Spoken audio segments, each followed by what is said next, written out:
Welcome back, viewers. Today we are going to explore how RPM of jet engines is sensed.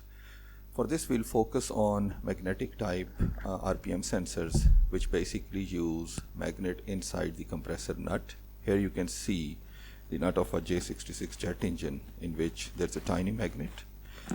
Here is a sample of the same magnet outside, and you can see how it attracts to the nut itself. Let's measure this magnet and see what are the dimensions of it. So it's a cylindrical magnet with the diameter that is about 4 millimeters.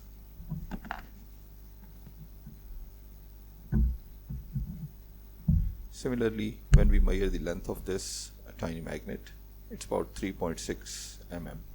So we can say this 4 millimeter by 3.6 millimeter neodymium magnet provides a magnetic field which is sensed by the sensor.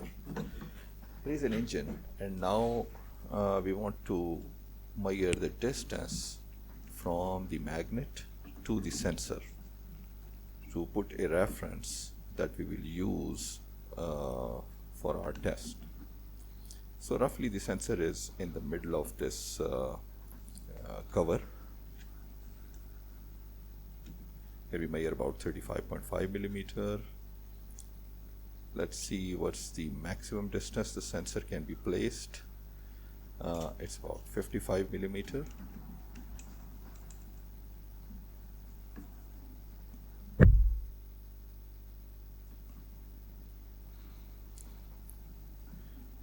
Taking a few more measurements just to make sure we are not missing anything.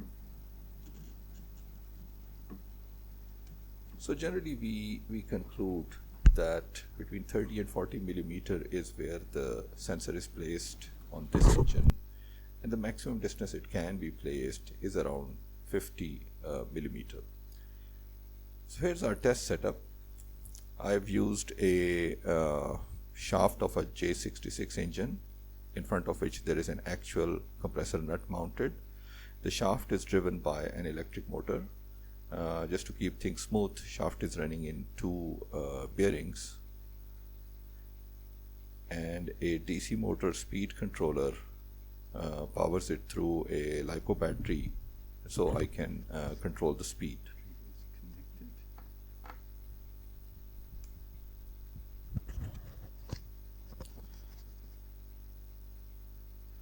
Here you see we've switched on the power, and as we turn the control knob, we can control the RPM of this test setup.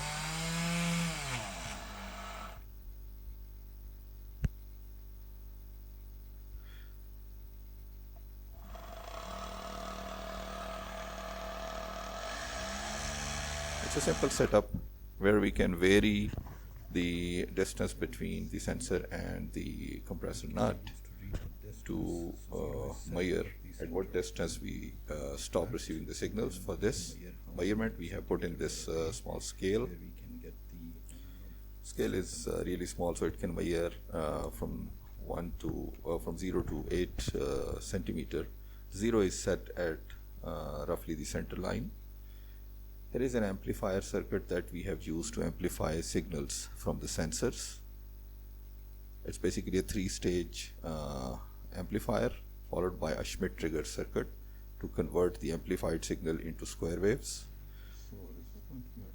We will measure the signal or we'll watch the signal through this digital oscilloscope, and here is the test circuit built onto a breadboard. We have 4 sensors that we are going to test.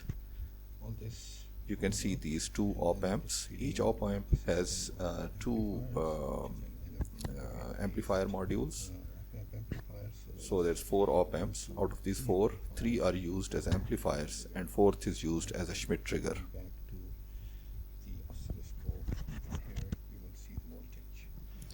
So what we can do is, once we start testing, we can move the breadboard closer to the nut or further away from it to see whether we get an effective signal that we can decode in our Arduino ECU type microcontroller boards. The objective here is to generate a large enough signal and ideally a square wave at least 50 mm, because that was the largest distance that we measured in our jet engine. And if we can measure a square wave at 50 mm, that means we can use that sensor to detect RPM of our jet engine. Here you can see this breadboard is freely movable, so we can keep it in line with the compressor nut and we can change the distance. So here are the 4 sensors that we are going to test.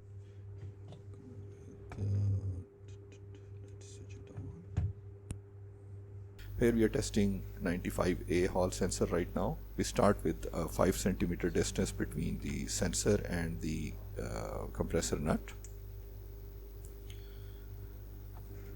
So here we are testing first just the sensor output without any amplification.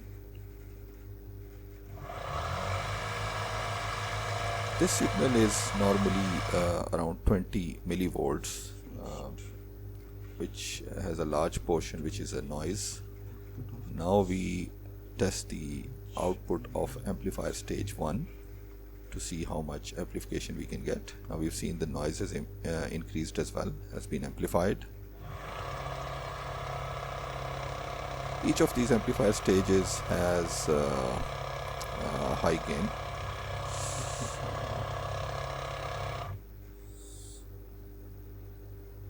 That's the first stage output. So now we move our test probe to output of the amplifier 2, which is in series with amplifier 1.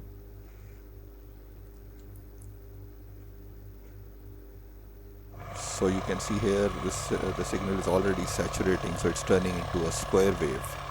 So our test distance is 5 centimeters. So in an actual engine setup, we're actually at the maximum distance and we are getting a good signal from 95A Hall sensor. So now we moved it to amplifier stage 3, and the signal from the RPM sensor is a lot cleaner and a much better square wave.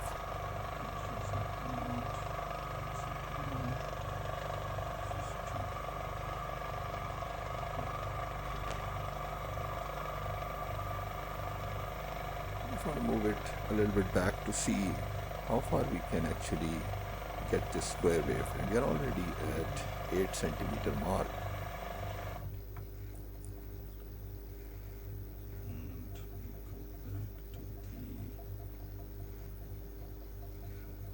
So let's go back to this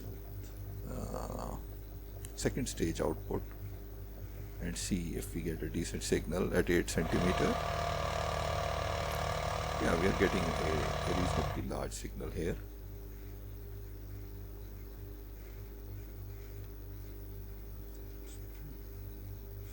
We go back to amplifier stage 1 at 8 centimeter distance.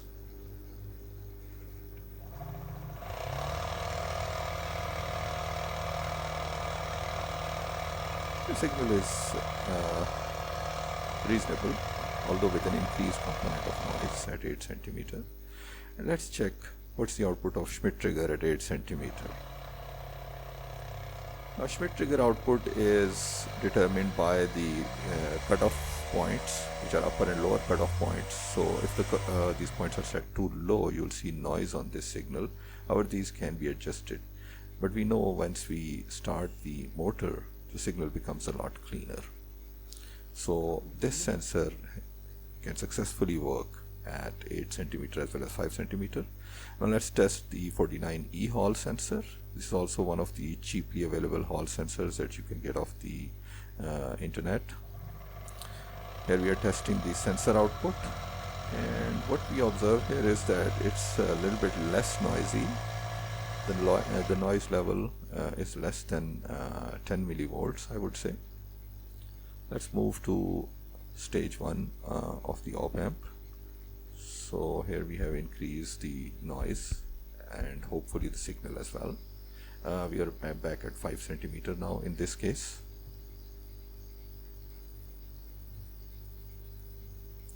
Just adjusting the scale.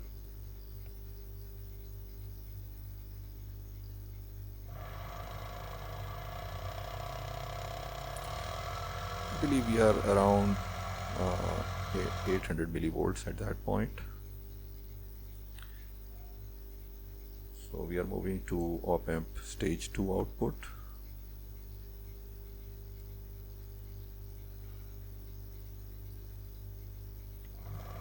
So you see the signal is already saturating here again. So we are going around 4.8 volt peak to peak of this signal.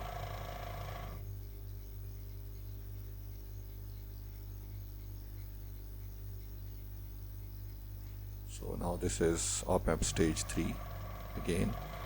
The signal is a very good square wave almost at the output of stage 3 without even moving to Schmitt trigger.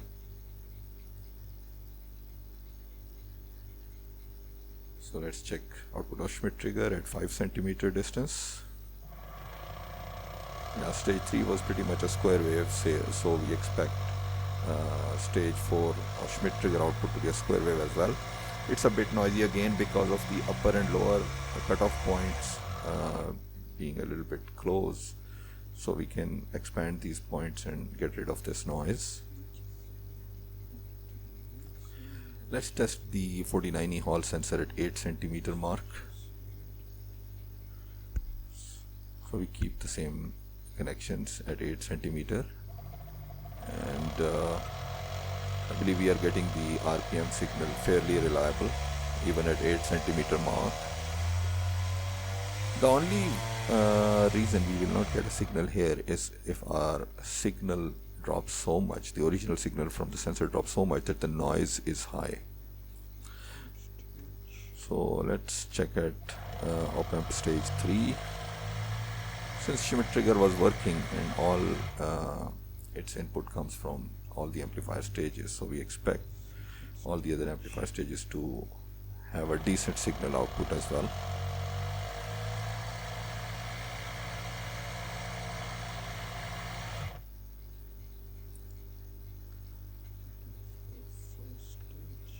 So obviously op amp stage 1 will have a smaller signal, but still a signal that is visible and can be amplified, as we've already done it in the Schmitt trigger stage.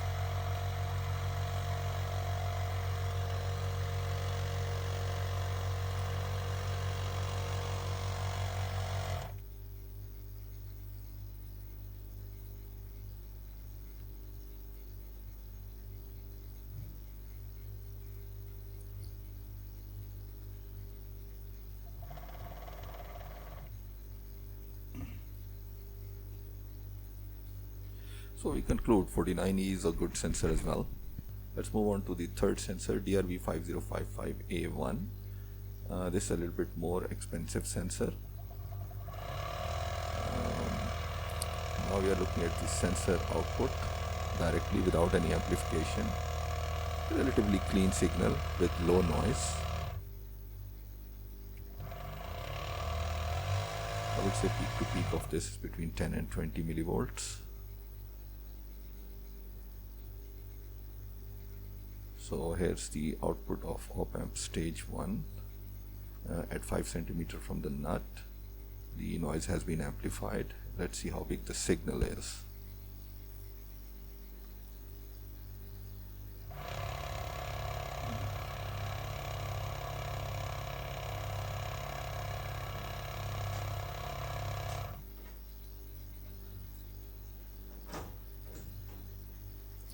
Let's see the output of op amp stage 2. So signal is getting close to being saturated. Let's see output of stage 3. Okay, now signal is already saturated. Now it's almost a square wave. Let's see the output of Schmitt trigger.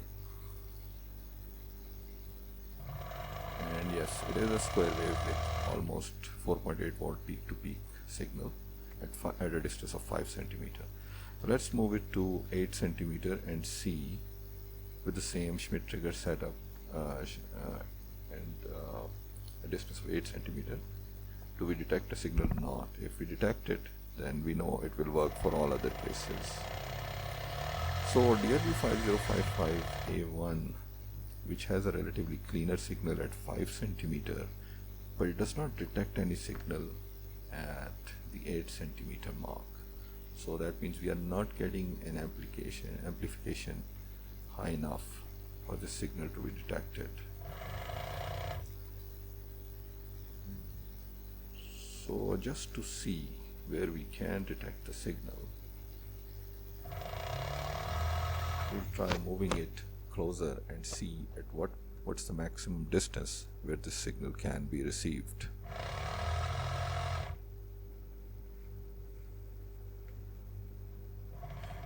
So we are at op-amp stage 2 and moving it closer, and we see at around, I would say 6 centimeter, we get a decent signal. Now, as you know from our jet engine measurement, 6 centimeter is still a distance which is large enough, and we can actually use it as an RPM sensor, although it's less in comparison to the other two sensors that we've tested so far.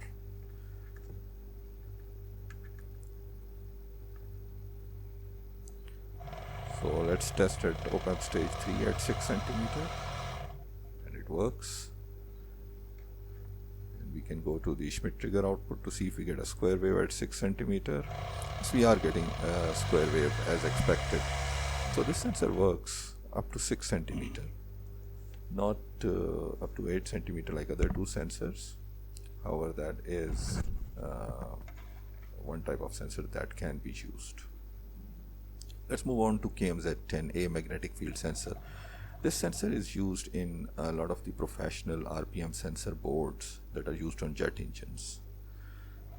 So let's test it at 5 centimeter. We've already connected it to Schmitt trigger output to see that it's generating a really nice square wave with a 4.8 volt approximately peak to peak. Let's also test it at 8 centimeter directly to see if we are getting a signal. And we are getting a pretty decent signal at 8 centimeter as well. So KMZ10A shines in this application, as is proven by its use in actual commercial circuits as well.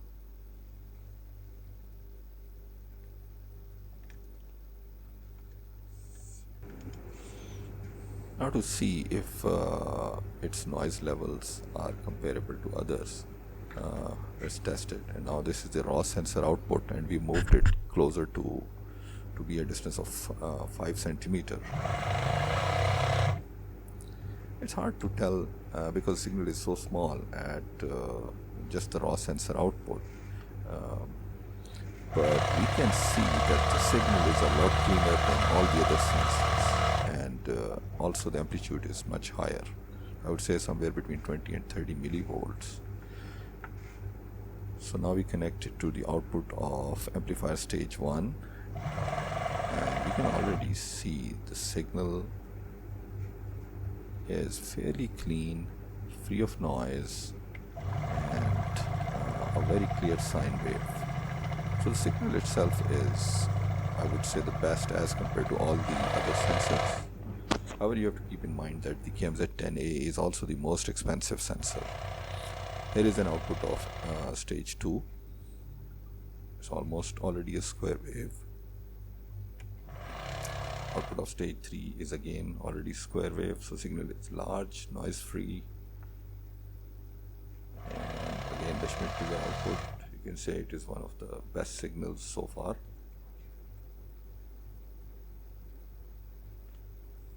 Let's move to 8 centimeter and check at other amplifier stages to see how the signal quality looks like.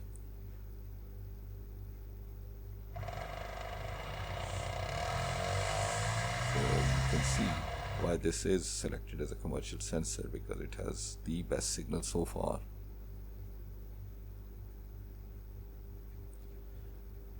So op-amp stage 3 output at 8 centimeter. And it's still almost a square wave.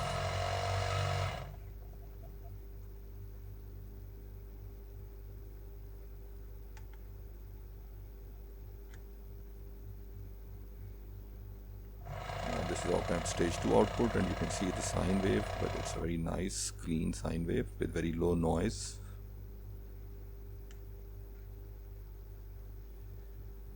Let's see op-amp stage 1 output.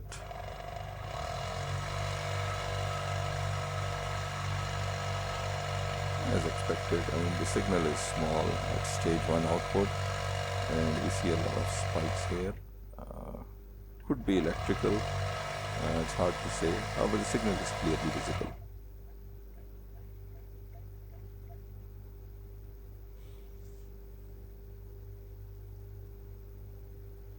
So here we have comparison of all of these 4 sensors commercially available that we have tested. I would say all of these can be used to build an RPM sensor circuit for a jet engine. Just for comparison, let's look at one of the commercially available sensors. As you can see here, there's a op-amp and the sensor module on it. It's not a lot of components. It has a RC Futaba type connector with power, ground and signal wires. This particular sensor is powered by 5 volts. Here you can see the sensor chip.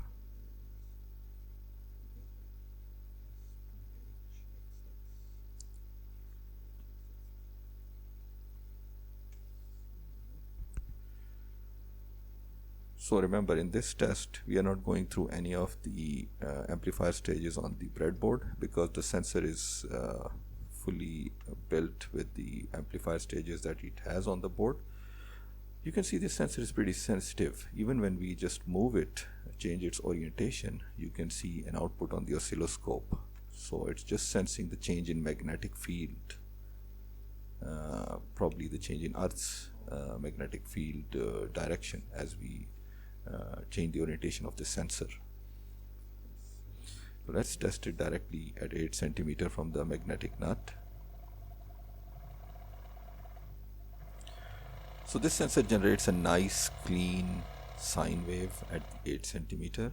It's not generating a square wave, so that means when this sensor is used in an ECU circuit, it has to be further amplified, as a normal microcontroller would basically require a square wave to count the pulses.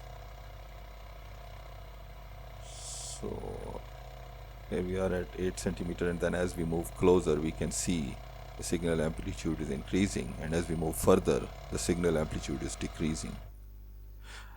So let's try to see how far actually we can see this circuit, see the signal from this circuit. But remember, this board has a built-in amplifier as well, so it's not the raw sensor output.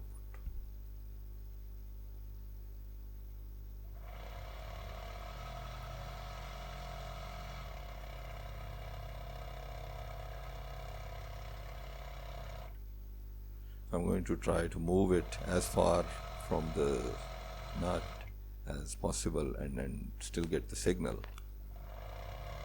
It's going to be off camera, so you won't be able to see it.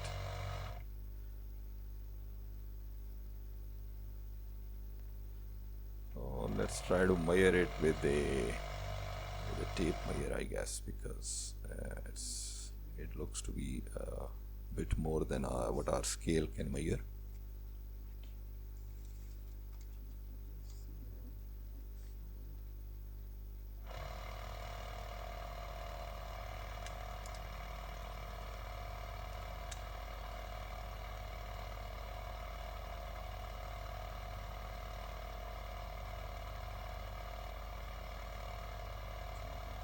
Just carrying approximately in the right place, and here we have it.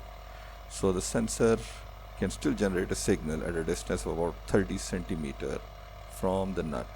However, you have to keep in mind that this sensor already has a built-in amplifier, so it's basically the full breadboard type circuit on that PCB.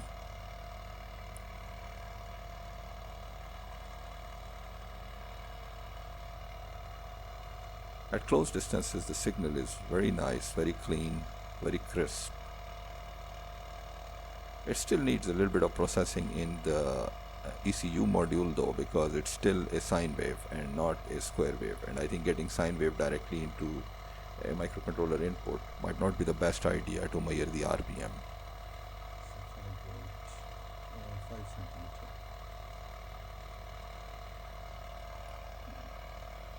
So there you have it, friends. We have looked at all the 4 sensors that are commercially available, and we believe that these 4 sensors can be used to measure the jet engine RPM. In the future video, we'll try to build a sensor, an actual sensor, and try to measure the RPM of a jet engine to see if this assertion that these sensors are good for jet engine RPM measurement is correct or not. Thank you for watching.